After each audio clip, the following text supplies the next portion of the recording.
दोस्तों, मुझे एक कमेंट आया था जिसमें लिखा हुआ था कि उन्हें वेंडिगो की कहानी सुनना बेहद ही पसंद है।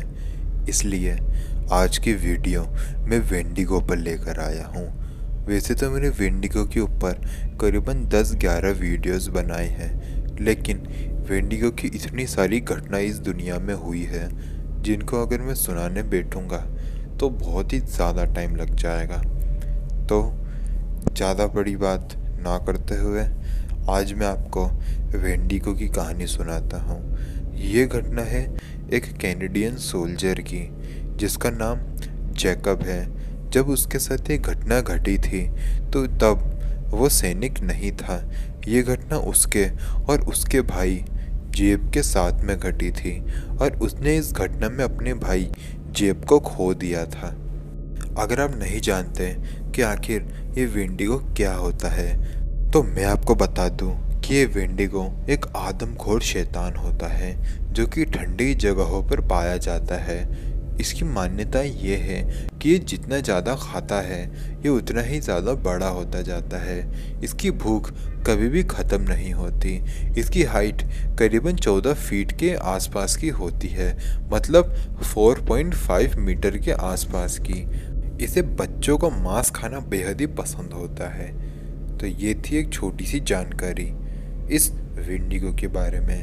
अगर आपको इसकी और डिटेल जानकारी चाहिए तो आप मेरे पुराने वीडियोस को देख सकते हैं। तो ज़्यादा बड़ी बातें ना करते हुए बढ़ चलते हैं आज की कहानी की ओर। मेरा नाम जैकब है। मैं एक कैनेडियन सोल्जर हूँ। आज जो घटना मैं आपको बताने जा रहा हूँ वो वेंडिगो की घटना है। वेंडिगो कनाडा में बहुत ही फेमस क्रिप्टिड क्रिएचर है। क्रिप्टिड क्रिएचर उन क्रिएचर्स को कहा जाता है जिनके बारे में इंसान को या तो कोई जानकारी नहीं होती या फिर बहुत ही कम जानकारी होती है। मेरी वेंडिगो की बहुत सारी मिथ वाली कहानियाँ सुन रखी थी मेरे पूर्वजों से। मेरे मम्मी पापा मुझे ये कहानियाँ सुनाते थे और वो कहते थे कि उनको ये कहानियाँ उनके दादा दादी ने सुनाई थी। मैं इस बात पर कभी भी यकीन नहीं करता था, लेकिन उस दिन के बाद करने लगा जब मैंने मेरा भाई जेब को खो दिया। ये घटना मेरे साथ 8 वर्ष पहले घटी थी। अभी तो मेरी उम्र 25 साल है, लेकिन जब मेरे साथ ये घटना घटी थी उस वक्त मेरी उम्र 17 साल की थी। मैं और मेरा भाई जेब अपने घर के बाहर घूम रहे थे। हमारी आदत थी हम लोग खाना खाने के बाद रात में घर के बाहर घूमा करते थे। हम लोगों ने उस रात बहुत ही लेट खाना खाया था, 11-11:30 बजे, और हम लोग बहुत लेट ही घर के बाहर टहलने के लिए निकले थे। हमारा घर जंगल के बेहद ही पास पड़ता था और हम लोग घूमने के लिए जंगल के अंदर ही जाया करते थे। जंगल के अंदर एकदम एक सीधा रास्ता था। उस सीधे रास्ते पे 4-5 चक्कर मारते थे और घर के अंदर वापस आ जाते थे। तो हर रोज़ की तरह मैं और जेब भी उस रोड को चक्कर मार रहे थे। फिर तभी अचानक से मेरे पैर के नीचे मुझे कुछ चिपचिपा सा महसूस होने लगा। मैंने चप्पल पहनी हुई थी और जैसे ही चिपचिपापन मुझे महसूस हुआ मैं वहाँ रुक गया। मैं जैसे ही रुका तो जेब भी रुक गया। जेब ने मुझे कहा, जैकब, क्या हुआ? तुम रुक क्यों गए? मैंने जेब को कहा, मुझे मेरे पाँव के नीचे कुछ चिपचिपा सा महसूस हो रहा है। जब मैंने अपनी गर्दन नीचे झुकाई और अपने पैरों के पास देखा तो मेरी आंख फटी की फटी रह गई।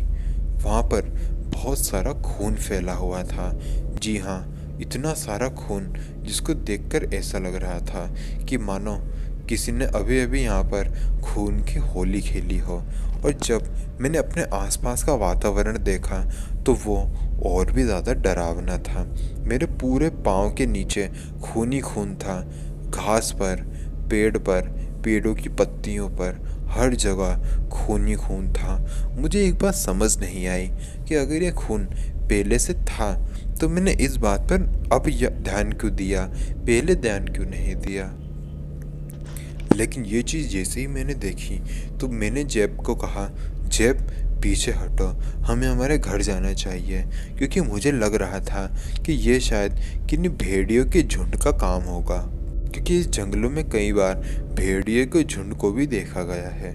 हो सकता है ये काम उन्हीं का हो और उन्होंने किसी जानवर को या फिर जानवरों को मारकर यहाँ पर फेंक दिया हो और इतना सारा खून यहाँ पर हो।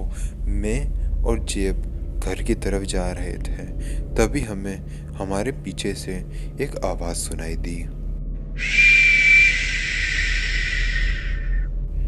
ये आवाज़ जैसे ही हम लोगों ने सुनी तो हम लोग हमारी ही जगह पर खड़े हो गए।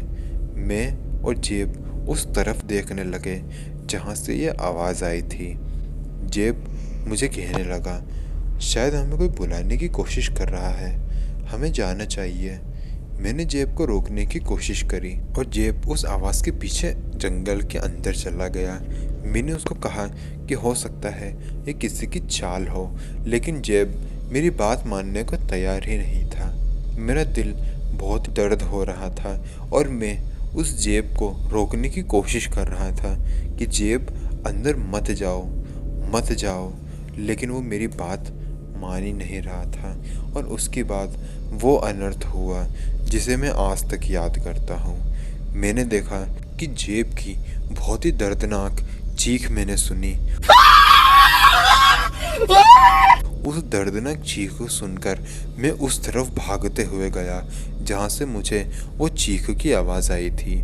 मैं जैसे ही उसके पास गया तो मैंने देखा कि बहुत ही ज़्यादा बड़ा जीव, जिसकी पीली आंखें थी और बड़े बड़े पंजे थे हाथ पाँव के। उसकी शरीर की हर हड्डी मुझे नज़र आ रही थी। वो कोई और नहीं बल्कि वेंडिगो था। जी हाँ, एक वेंडिगो। मैं उसको देखते ही समझ गया था कि ये एक वेंडिगो है। उसके एक हाथ में मेरे भाई का शरीर था, लेकिन सिर्फ कमर तक का। कमर के नीचे का बाकी का शरीर उसके दूसरे हाथ में था और मेरा भाई उसके हाथ में मरा पड़ा हुआ था। ये देखकर मैं बहुत ही ज़्यादा डर गया और चीखने चिल्लाने लगा। मेरी चीखने चिल्लाने की आवाज़ शायद मेरे पापा ने सुन ली थी। वो बंदूक लेकर जंगल में आए, लेकिन जब तक वो जंगल में आए तब तक मैं वहाँ से भाग चुका था। पता नहीं वो वेंडिगो ने मेरा पीछा क्यों नहीं किया, क्योंकि जब मैं चिल्लाया था तो मैं भागते हुए घर की तरफ ही भागा था और रास्ते में मुझे पापा मिल गए थे। वो मुझे पूछ रहे थे, जेब कहाँ है? लेकिन मेरी इतनी हिम्मत नहीं हो रही थी कि मैं उन्हें बताऊं कि आखिर जेब है कहाँ पर। पापा मुझे घर लेकर आए और जब मैंने अपने आप को संभाला तो मैंने पापा को सारी बात बताई।